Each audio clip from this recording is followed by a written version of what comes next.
नमस्कार साथीहरू, यो नगर ट्युसन कार्यक्रममा तपाईहरुलाई स्वागत छ। यो नगर ट्युसन कार्यक्रम नगर प्रमुख श्री विजय शंकर यादव र रेडियो बादलको संयुक्त सहयोग गरेर यो सञ्चालन भइरहेको हो। हामीले हाइड्रोकार्बन च्याप्टर पढिरहेछौँ। हाइड्रोकार्बन च्याप्टरको अब अन्ततिर आइसकेका छौँ हामीहरू। यहाँ अब केही पछाडिको भिडियोमा के गरेको थियो भने फङ्सनल ग्रुपको बारेमा पढेको थियो र त्यो फङ्सनल ग्रुपमा अल्कोहलको बारेमा पढिसकेका छौँ हामीहरू। अब पढ्नेछौँ इथर र ग्लिसरोल कार्बोक्सिलिक एसिड। त्यति पढेपछि हाम्रो फङ्सनल ग्रुपको क्लास सकिन्छ। त्यसपछि हामी नोमेनक्लेचर पढ्छौँ। नोमेनक्लेचर पढिसकेपछि हामीले एउटा एक्स्ट्रामा बेन्जिनको बारेमा पढ्नेछौँ। बेन्जिन पढिसकेपछि हाम्रो यो चाहिँ क्लास सकिन्छ। हाम्रो एउटा कहावत हो, भालासँगै रहब त खैब पिर पान, बुरासँगै रहब कटब दुनु कान। यदि राम्रो मान्छेको सङ्गत राख्यो भने, राम्रो मान्छे के हो, सङ्गत भने फ्रेन्डसिप राख्यो भने राम्रै प्रतिफल आउँछ। रङ मान्छेको यदि सङ्गत छ भने रङै प्रतिफल आउने हो। यो अहिले विद्यार्थीहरूले थाहा हुँदैन कि म रङ हो कि राइट हो, तर समाजले जे भनेको हुन्छ नि कि तिम्रो जुन ह्याबिट छ त्यो गलत हो, त्यसलाई सुधार्नुपर्छ विद्यार्थीहरूले, हैन। त्यही भएर के हुन्छ भने एउटा जुन हामीले प्रत्येक दिन गर्ने टोयलेट हुन्छ नि, चौरमा टोयलेट गर्ने चौरमा टोयलेट गर्दाखेरि एउटा कुनै किरा हुन्छ जुन किराले टोयलेटलाई माटो जस्तो बनाइदिन्छ। त्यो किरा एक दिन के गर्यो भने त्यस्तै गर्दै क्रममा एउटा फुलको कोपिला भित्र पस्यो। त्यो यस्तो फुल थियो जुन फुल घाम लागेपछि आफै फुल्ने र घाम अस्ताएपछि आफै फेरि फुल के हुन्छ, क्लोज भइहाल्छ। अब त्यो के भयो भने त्यो जुन त्यो किरा थियो, त्यो किरा चाहिँ एक दिन घामको बेलामा त्यो यस्तै गर्दै गएर फुलको कोपिला भित्र पस्यो। घाम अस्ताएपछि त्यो फुल भित्रै बस्यो के। भोलिपल्ट कुनै मालीले त्यसलाई भाँच्यो, तुरेर त्यसलाई अब मन्दिरमा लगेर कुनै भगवानलाई पूजा गर्यो। पूजा गरेपछि फेरि घाम लागेपछि फेरि के भयो, बाहिर आयो त्यो किरा। त्यो किरा बाहिर आएपछि बल्ल म त यहाँ आइपुगेको छु। ल, मेरो भनाइ के छ भने भालासँगै रहब त खैब बिर पान, बुरासँगै रहब कटब दुनु कान। त्यो एउटा मलको किरा भगवान शङ्करको अथवा कुनै भगवानको शरणमा पुग्यो। त्यो किनभने त्यो फुलको सङ्गत गर्यो। त्यही भएर फुलको सङ्गत गरेकोले त्यो ठाउँमा पुग्यो, नत्र भने त्यो पुग्ने थिएन। त्यही भएर मेरो भनाइ के छ भने विद्यार्थीहरू, अहिले यो अमूल्य जीवन हुन्छ, राम्रोसँग पढ्नु होला। भविष्यमा केही बनेर नाम चलाउनु पर्छ, आफ्नो गाउँ समाज सबैको हेल्प गर्ने भावना राख्नुपर्छ। अब यही क्रममा हामीले पढ्ने क्रममा अब पढ्नेछौँ ग्लिसरोलको बारेमा। ग्लिसरोल के हुन्छ भने ग्लिसेरोल यो चाहिँ एसई को लागि VBI क्वेसन हो। भेरी इम्पोर्टेन्ट क्वेसन हो ग्लिसरोल। यो पहिला के आउँछ भने ग्लिसरोल कसरी बनाइन्छ, हाउ टु प्रिपेयर ग्लिसरोल कसरी बनाइन्छ, यो आउने क्वेसन हो। धेरै इम्पोर्टेन्ट हो। के हुन्छ भने जब प्रोपेनबाट 3वटा हाइड्रोजनलाई हटाएर त्यहाँ 3वटा OH ग्रुप थाप्यो भने बन्ने यौगिकलाई नै हामी के भन्छौँ, ग्लिसरोल भन्छौँ। यसलाई ध्यान दिनु होला, यसलाई ट्राइहाइड्रिक अल्कोहल भन्ने भनिन्छ ग्लिसरोललाई। यो पहिला क्वेसन लेख लिनु पर्यो, एन्सर लेख्नु पर्यो। पहिला क्वेसन के हो भने ग्लिसरोल कसरी बनाइन्छ, ग्लिसरोल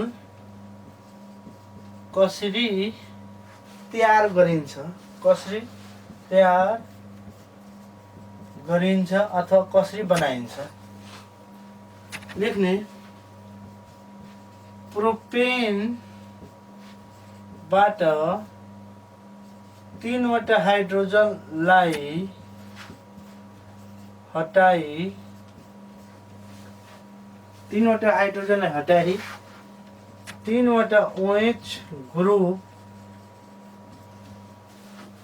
3वटा OH ग्रुप जोड्दा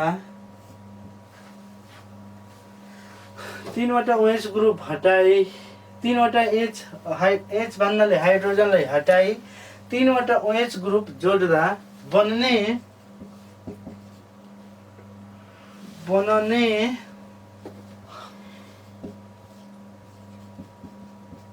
यौगिकलाई ग्लिसरोल भनिन्छ। बन्ने यौगिकलाई के भनिन्छ, ग्लिसरोल भनिन्छ। बन्ने यौगिकलाई के भनिन्छ, ग्लिसरोल। यहाँ के हुन्छ भने प्रोपेनबाट 3वटा हाइड्रोजनलाई हटाउने, रिमुभ गर्ने र एड के गर्ने भने 3वटा हाइड्रोक्सिल ग्रुप के गर्ने, एड गर्ने। एड गरेपछि बन्ने यौगिकलाई नै हामी के भन्छौँ, ग्लिसरोल भन्छौँ। अब यो ग्लिसरोल यहाँ स्ट्रक्चर फर्मुलाले हेर्नु पर्यो। यो त हामीले डिफिनिसन भन्यो हैन, तर एक्जाममा ग्लिसरोल कसरी बनाइन्छ यसको स्ट्रक्चर फर्मुलाद्वारा देखाउनुहोस्। यस्तो भन्छ त प्रोपेन, यहाँ लेख्ने प्रोपेन भयो हैन। फर्मुला के हुन्छ, C3H8 र यहाँबाट के हुन्छ 3वटा हाइड्रोजनलाई हटाउने प्लस 3वटा OH ग्रुप थाप्ने।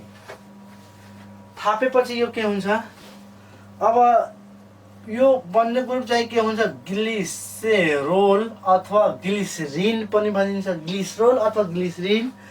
र यो के हुन्छ 3वटा हाइड्रोजन हटेपछि C3 भयो, H के हुन्छ 5 हुन्छ र OH को के हुन्छ होल थराइस हुन्छ। यो चाहिँ ग्लिसरोलको फर्मुला हो, जुन हामीले अस्ति पछाडिको भिडियोमा रासायनिक प्रतिक्रियामा पनि नेगेटिभ क्याटालिस्टको रूपमा ग्लिसरोललाई प्रयोग गरिन्छ। यो रिएक्सनको दर जुन हुन्छ नि त्यसलाई स्लो गरिदिन्छ, त्यही भएर यसलाई नेगेटिभ क्याटालिस्ट पनि भन्छौँ हामी। अब ग्लिसरोल यहाँ प्रोपेन C को मात्रा कति भयो, 3टा भयो। 3टामा पुरैमा हाइड्रोजन हुन्छ, H सबैमा H भयो।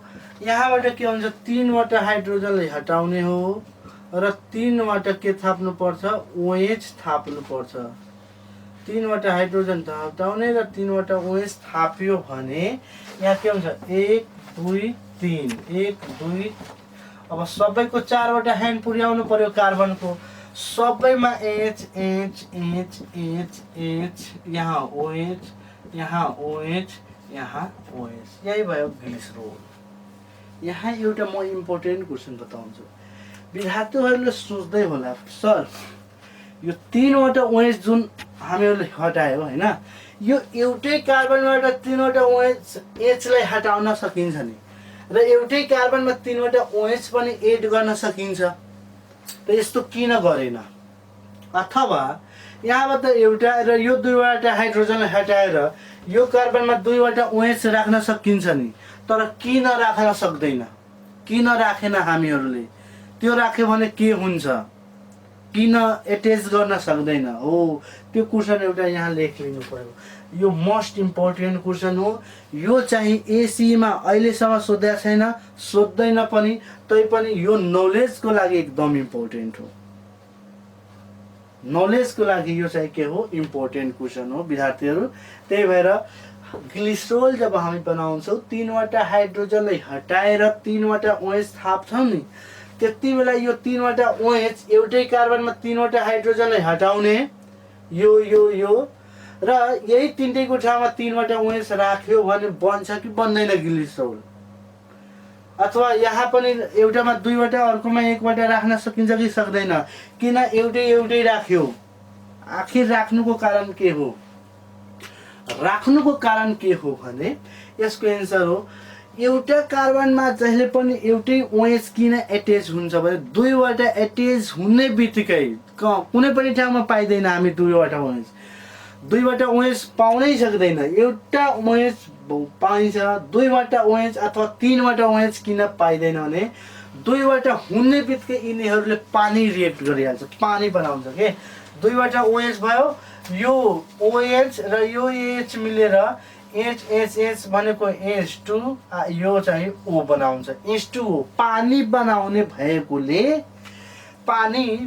भएकोले जहिले पनि एउटा कार्बनमा एउटै OH ग्रुप हुन्छ। ख्याल गर्नु होला विद्यार्थीहरू, एउटा कार्बनमा एउटै OH हुनुको कारण के हो भने दुईवटा OH अथवा तीनवटा OH भएपछि तिनीहरूले रिएक्ट गरेर पानी बनाउँछ। पानी वाटर बनाउने भएकोले जहिले पनि एउटा कार्बनमा OH को हाइड्रोक्सिल ग्रुपको संख्या चाहिँ कति हुन्छ? एउटै हुन्छ। ख्याल गर्नु होला। त यो भयो ग्लिसरोल। यसको उपयोगिता हुन्छ। उपयोगिता कहाँ कहाँ प्रयोग गरिन्छ? दुईवटा उपयोगिताको बारेमा जान्नु पर्यो। ग्लिसरोल दुईवटा उपयोगितामा लेख्ने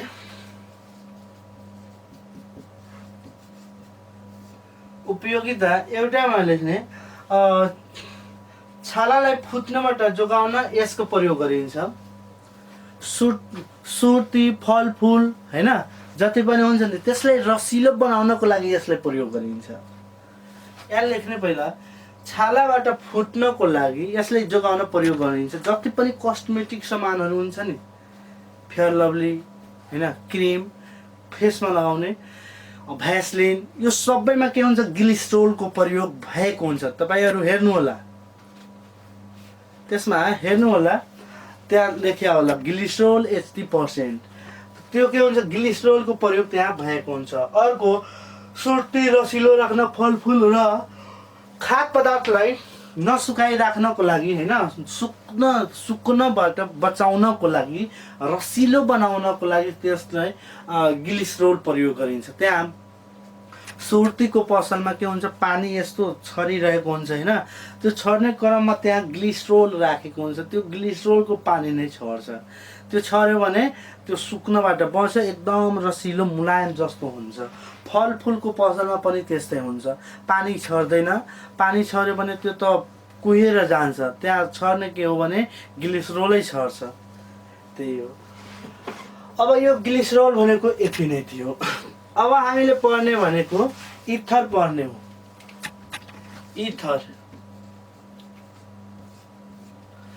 इथर पहिला हाम्रो एसी को बुकमा थियो। एसी को जुन सिलेबस पहिला थियो त्यसमा थियो। यो नयाँ सिलेबसमा यो इथरलाई के गरेको छ? डिलिट गरिसकेको छ, हटाइसकेको छ इथरलाई। यो इथर तर एकदमै महत्त्वपूर्ण हाम्रो दैनिक जीवनको लागि यो युजै हो हैन, यो इम्पोर्टेन्टै हो। त्यही भएर इथरलाई राम्रोसँग हेरिदिनु पर्यो। यसको फङ्सनल ग्रुप के हुन्छ भने functional group bond O bond. General formula के हुन्छ भने R bond O bond R। General formula यसको दुईवटा ह्यान्ड खुला भएकोले दुवै तर्फबाट एट्याच गर्छ नि, त्यही भएर दुईवटा भयो। यहाँ OH को एउटा ह्यान्ड खाली भएकोले एउटै R एट्याच गर्छ, तर यहाँ दुईवटा गर्छ। यसको कमन नेम हुन्छ, कमन नेम R कतिवटा हो? दुईवटा। त दुईलाई के भनिन्छ? डाइ। R भनेको त के हो? अल्काइल। यहाँ के भनिन्छ? Ether. Di alkyl ether. IUPAC name भन्दाखेरि यसको आइपेक नेम हुन्छ अल्कोक्सी अल्केन हुन्छ। अल्कोक्सी अल्केन हुन्छ। यो किन हुन्छ आइपेक्नेम? आइपेक्नेमको बारेमा यहाँ एकचोटि हेर लिनु पर्यो। यहाँ R bond O bond R, यो आर भनेको त नाम अल्काइल हो, यो ओ भनेको त अक्साइड हो नि, अक्साइड, यो के हुन्छ अल्काइल। अब के हुन्छ यहाँबाट अल्क आउँछ र यहाँबाट ओक्सी आउँछ, त यहाँ अल्क ओक्सी, यहाँबाट अल्क यहाँबाट ओक्सी, अल्कोक्सी। यो अल्काइल भएकोले यो अल्केनैबाट त अल्काइल बनेको छ नि, त्यही भएर यसले के लेख्ने अल्केन। यो एउटा टेक्निक भयो बुझ्ने। अल्कोक्सी अल्केन, अल्कोक्सी किन भन्यो? आर भनेको अल्काइल भयो, ओ भनेको अक्साइड हो, यहाँ आर भनेको के हुन्छ अल्काइल।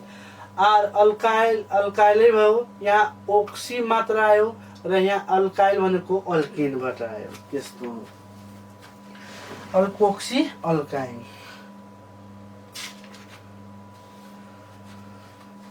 अब यहाँ इक्जाम्पल केही हेर्नु पर्यो।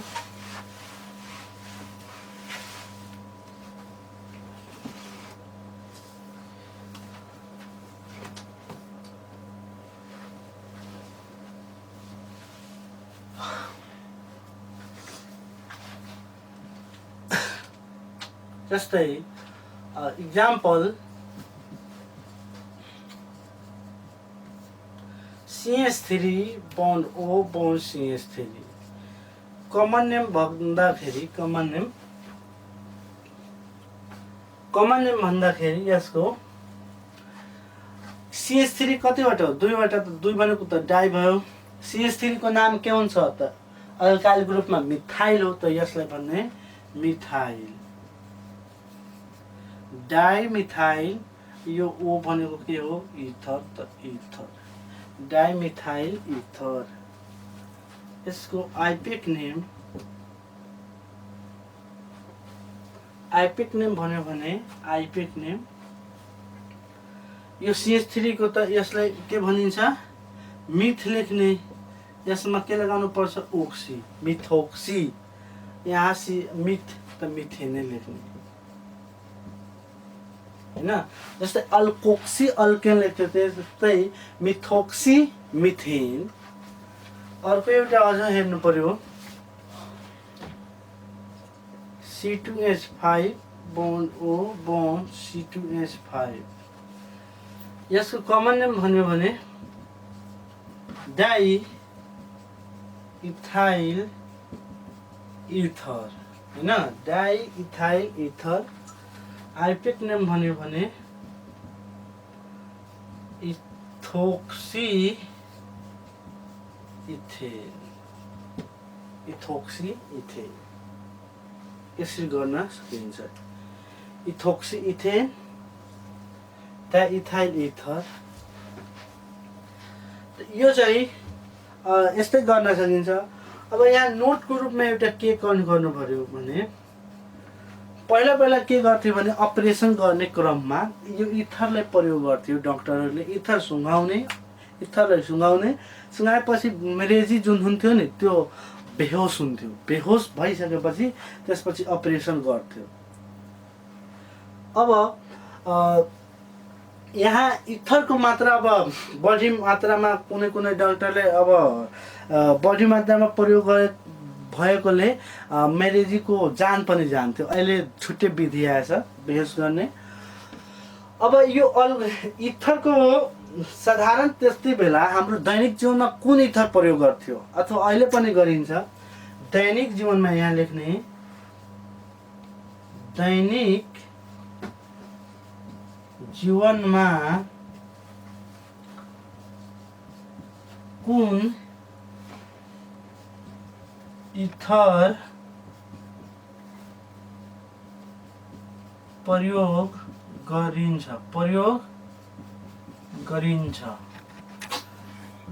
दैनिक जीवनमा कुन इथर प्रयोग गरिन्छ? हाम्रो दैनिक जीवनमा कुन इथर प्रयोग गरिन्छ? त यसको एन्सर हो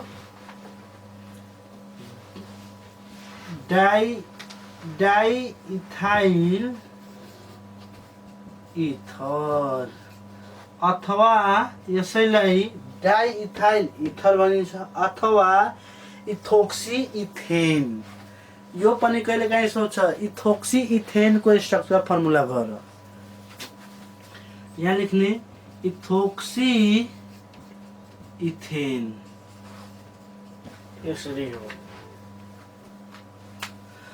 अब डाइइथाइल इथर इथोक्सी इथेनको स्ट्रक्चर फर्मुला हेर्नु पर्यो। स्ट्रक्चर फर्मुला एसेप स्ट्रक्चर फर्मुला यहाँ ओ लेख्ने, यहाँ कार्बन, यहाँ पनि कार्बन दुईवटा, यहाँ पनि कार्बन, यहाँ पनि कार्बन, सबैको 4 वटा ह्यान्ड पुर्याउने। हाइड्रोजन हाइड्रोजन हाइड्रोजन हाइड्रोजन, सबैमा हाइड्रोजन हाल्ने हो। अब हालिसकेपछि यही भयो यसको के स्ट्रक्चर फर्मुला। यसरी चाहिँ स्ट्रक्चर फर्मुला भयो। स्ट्रक्चर फर्मुला भइसक्यो। त यो इथर भयो। इथरको प्रयोग पनि आउँछ, यो कहाँ कहाँ युज गरिन्छ हैन। इथरको प्रयोग चाहिँ इथरको प्रयोग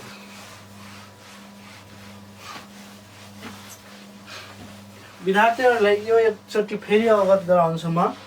यो नगर ट्युसन कार्यक्रम नगर प्रमुख श्री विजय शंकर यादव र रेडियो बादलको संयुक्त सहयोगबाट यो सञ्चालन भइरहेको हो।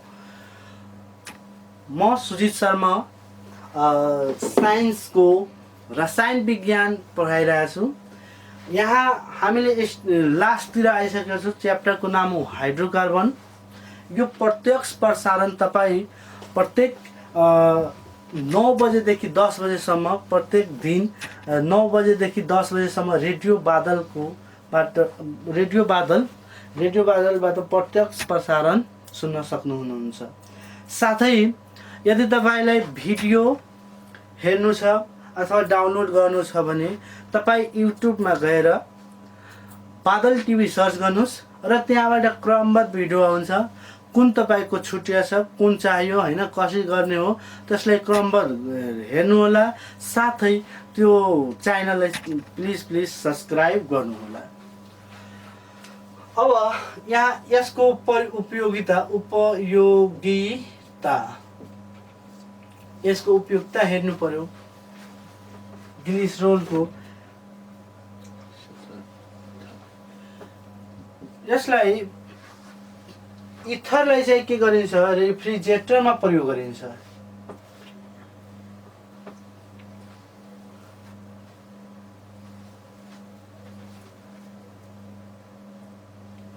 लेख्ने यसको इट इज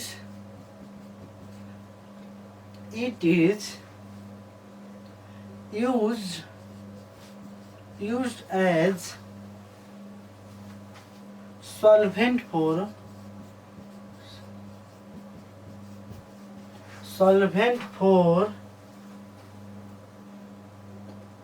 gum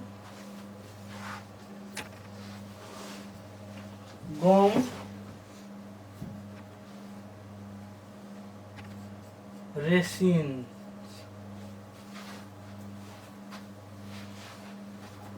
यसलाई सल्भेन्टको रूपमा प्रयोग गरिन्छ ग्लिसरोललाई गम रेसिन्सको रूपमा। साथै यसलाई सर्जनको औषधिको रूपमा पनि प्रयोग गरिन्छ। औषधिको रूपमा प्रयोग गरिन्छ। केही पनि थाहा छैन भने उपयुक्तता केमिस्ट्रीमा केही पनि थाहा छैन भने यसलाई विभिन्न कल कारखाना र प्रयोगशालामा प्रयोग गरिन्छ, त्यो पनि मिल्छ। केमिस्ट्रीको केही पनि थाहा छैन कहाँ कहाँ उपयुक्तता हो, सिधै यो एउटा लेखे पनि सबैमा फिट हुन्छ। सबै कल कारखाना र प्रयोगशालामा यसको प्रयोग गरिन्छ। त यतिसम्म भयो हाम्रो यो इथरसम्म भयो। इथरसम्म सकेपछि अब भोलि अर्को भिडियोमा हामी के गर्नेछौँ भने कार्बोक्सिलिक एसिड ग्रुप पढ्नेछौँ। कार्बोक्सिलिक एसिड ग्रुप पढिसकेपछि हाम्रो यो समाप्त हुन्छ। फङ्सनल ग्रुप समाप्त भइसकेपछि त्यसपछि हामी जानेछौँ नोमेनक्लेचरमा र त्यसपछि हामी नोमेनक्लेचर सकाएपछि बेन्जिनको कुरा गर्नेछौँ। त्यसपछि यो हाम्रो च्याप्टर समाप्त हुन्छ। धन्यवाद।